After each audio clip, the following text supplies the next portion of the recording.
అందరికీ ఉగాది శుభాకాంక్షలు. ఇవాళ ఉగాది పచ్చడి చేయడం చూపిస్తాను. ఇందులో 6 రుచులు ఉంటాయి. ఇది చింతపండు రసం, ఇది పుల్లగా ఉంటుంది. ఫస్ట్ మనం ఇది పోయాలి. ఇది బెల్లం, ఇది తీయగా ఉంటుంది.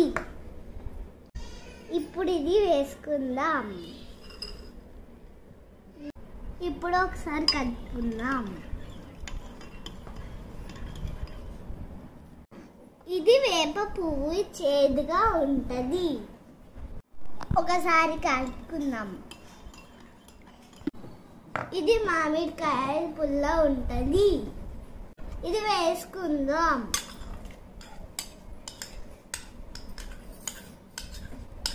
కలుపుకుందాం.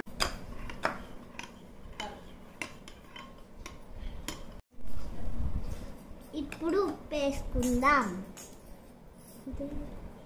కొంచెం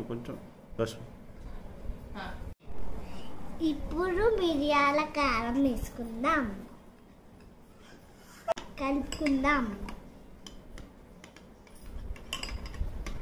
ఇప్పుడు పచ్చడి చేయడం అయిపోయింది. టేస్ట్ చేద్దాం.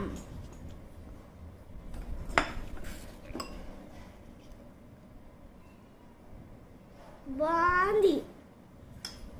Thanks for watching. Like, share and subscribe.